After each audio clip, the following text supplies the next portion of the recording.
Family.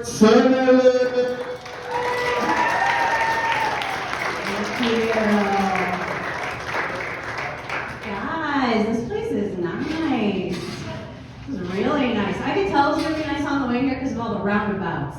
The lanes are so wide too. I was like, ooh, luxurious. So nice. My parents would be really proud if they knew I was working in a private club and I wasn't cleaning it. We made it, y'all. We made it. I just turned 40 this year. What? Really? Yeah, I did. Thank you. I was really hoping to have more pearls of wisdom for young people by this point. All I've got is pretty young thing. Find a dermatologist like right now, because it's possible to have acne and wrinkles at the same time. It's not right, but it's true. Okay. But dermatologist, she asked me like, okay, when it comes to your skin, what's your biggest concern? I told her, suicidal thoughts. You have to help me, all right? I'm about to walk into traffic with this.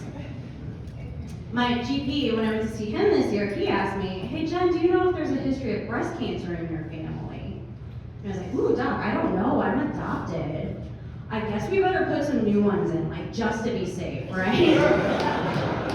He was like, oh, that won't be necessary. Breast cancer symptoms don't include saggy breasts. Cool. So it kind of got me thinking, maybe I should look up my biological mother, you know, get those medical history questions answered, shake her down for some boob job money since that's her fault.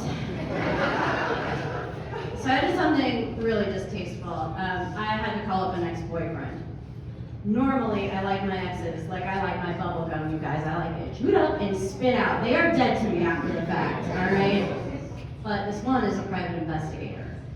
So, he took the case and he did it for free, which was nice of him. I think that was his way of apologizing for never referring to me as his girlfriend the entire year that we dated. Like, what is that? Come on. So, anyways, I got this really beautiful card, wrote a nice handwritten message, and I dropped that baby in the mail and I waited for months and months and months. The week of my birthday, though, I got a card, you guys. It was the same card. It had been opened and returned to sender. The week of my birthday? Like, that felt like sending a message. Don't you think the week of? It was like a weird flex. Like, she finally learned how to count days and weeks after fumbling the rhythm method so hard that one time. If you guys don't know what the rhythm method is, that's what Catholics tell women to use as birth control.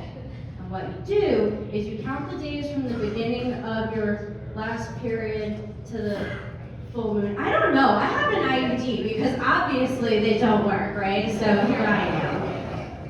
I was a little sad I didn't get to ask Karina all those questions, and the most important being, why didn't you just have an abortion? I have to work at 7 a.m. tomorrow, you guys. I'm not thrilled about it. Do we lose half the room? I don't know how Reddit is up here. Most people expect me to be pro-life because I'm adopted. I'm not even pro-my-life, sorry. Anyway.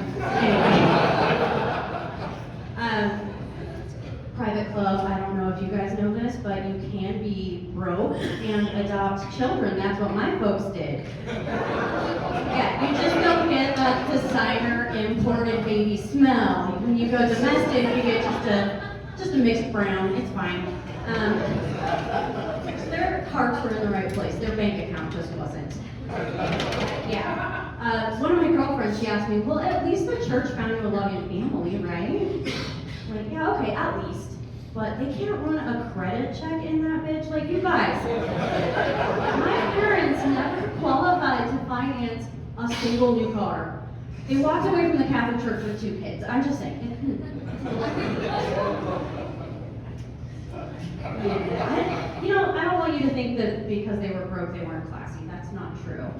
For example, my dad was very into art. Nudes, mostly. To this day, nothing says home to me like nipples on black velvet. So nostalgic. My parents were married until death did them part, you guys. My dad even had my mom's name tattooed on his arm. club that's hillbilly for forever. And as I'm getting older, I'm a little sad I probably won't get to have that. The long marriage, not the hillbilly tattoos, obviously. I think about it in weird places. Like, I was on the bus the other day, and this woman was screaming at the bus driver, "Why do you have to stop at every stop?" And as the light came gleaming through the windshield and off of her wedding ring, I was like, oh, even this chick is married. There really is someone for everyone else. Tried to talk to my boyfriend about it, but he got real squirrely when I brought up marriage. I don't know why I didn't say to him, but we backed off because I want to scare him off. He's honestly the best boyfriend I've had in a long time. Right before the pandemic, I went through a very nasty breakup. The guy I was seeing went on vacation, and he took a girl back to his Airbnb. But instead of banging him, she roofied and robbed him. Yes. She didn't just take all his stuff. She cleaned out the Airbnb, everything on the patio, very thorough. He only came home with a bottle of water from the airplane. I love it for him now. I was pretty devastated when it happened, but looking back, there were signs I should have ended it. One day he looked me in the eye and said, "I could be on American Ninja Warrior." You guys seen the show? I don't mean to sound unsupportive, but it turns out the only exercise dude ever got was chasing pussy, so no, he quit. Anyways, at that time I was doing a lot of jokes about how I felt like the world was ending and the apocalypse was coming, and then a whole ass pandemic started. So I'll apologize for putting that kind of energy out into the universe. We need someone to blame for the pandemic. His name is Daniel Joseph. He tells lies. So then I had to try online dating during the quarantine. Ugh. So I was going through the stages of grief. What are they? Anger, denial, chasing dick. That's where I was. Trying online dating. Tried it long enough to get ghosted, get gaslighted, and get a restraining order. Real modern single lady. So good. So I met this boy, and we ended up hanging out in person for 3 days in a row. It's pretty good, right? But on the third day, he said, "I love you." Yeah, I don't care how much you love a rom-com, that's suspicious. So we were day drinking because COVID, and yeah, I took a little whiskey nap, as a lady does.